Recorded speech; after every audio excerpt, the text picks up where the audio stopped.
डुमरी से विधायक और जेएलकेएम के अध्यक्ष जयराम महतो की पार्टी ने, या कह ले तो जयराम महतो ने अपने पार्टी के एक और नेता पर कार्रवाई की है, उनको पार्टी से बाहर निकाल दिया है।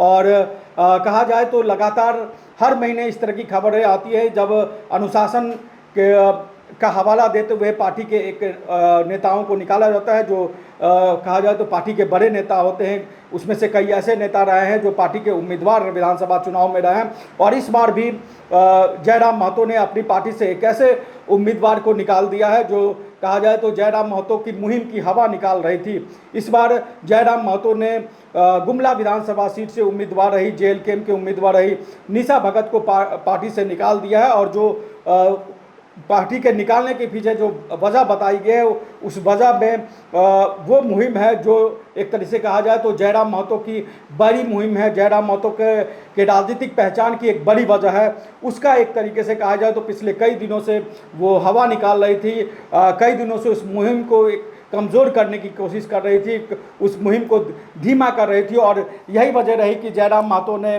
लगातार शिकायतों के बाद उन पर कार्रवाई की है। और जो निशा भगत पर कार्रवाई करने को लेकर जो पत्र जयराम महतो ने जारी किया है, उसमें उन्होंने लिखा है कि महोदय, यह आदेश द्वारा सूचित किया जाता है कि हमारी पार्टी का मूल उद्देश्य सभी समाज, लिंग, संप्रदाय, धर्म एवं जातियों के सम्मान और समानता की रक्षा करना है। किंतु हाल ही में विभिन्न मीडिया एवं सोशल मीडिया चैनलों पर आपके द्वारा दिए गए कुर्मी समुदाय के संबंध में असत्य, भ्रामक एवं अनुचित बयानों की जानकारी प्राप्त हुई है। आपका यह आचरण पार्टी के नीतियों, सिद्धांतों एवं अनुशासन के प्रतिकूल है और इससे पार्टी की छवि को गंभीर क्षति पहुंची है। समाज में भ्रांतियां एवं विभाजनकारी वातावरण उत्पन्न करने वाले ऐसे वक्तव्य किसी भी स्थिति में स्वीकार नहीं है। अतः अनुशासन समिति की संस्तुति के आधार पर आपको तत्काल प्रभाव से पार्टी की सभी पदों एवं जिम्मेदारियों से मुक्त किया जाता है तथा आगामी 6 वर्षों तक पार्टी के किसी भी गतिविधि, पद एवं दायित्व में आपकी भागीदारी पर पूर्णतः प्रतिबंध लगाया जाता है। यह आदेश तत्काल प्रभाव से लागू होता है।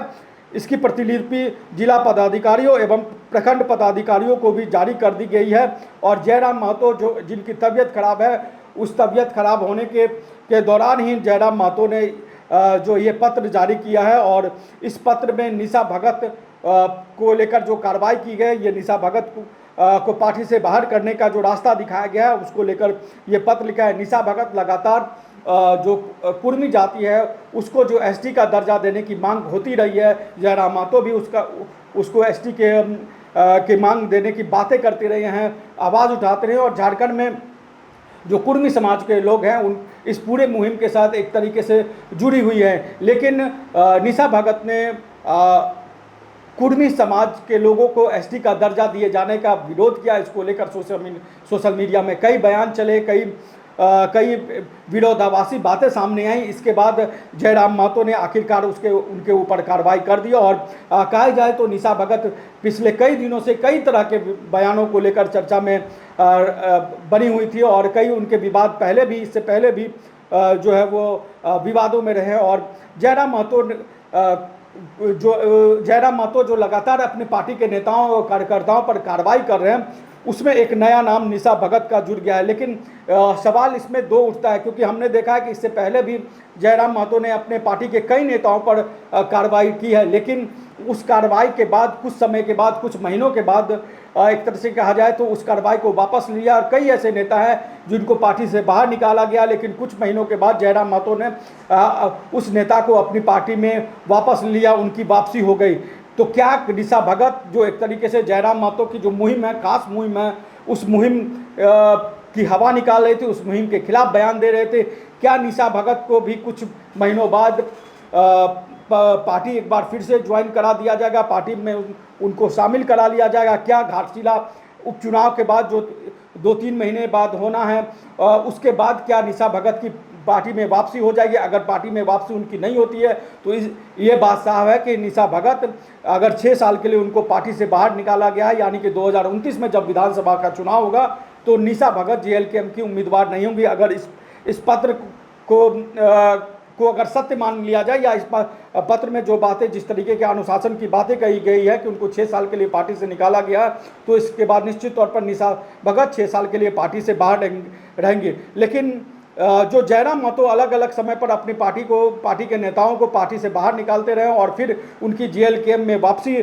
कराते हैं, जो एक कहा जाए तो एक तरीके से जिस चीज़ का सिलसिला भी जारी है, तो क्या निशा भगत को उसी सिलसिले को देखते हुए कुछ समय के बाद, कुछ महीनों के बाद उनकी पार्टी में वापसी होती है या नहीं होती है, ये एक बड़ा सवाल है। ये समय पर है कि आने वाले समय में इसका जवाब मिलेगा कि निशा भगत क्या वाकई में जेल कैंप की राजनीति से, जयराम महतो की राजनीति से वो दूर हो गई हैं।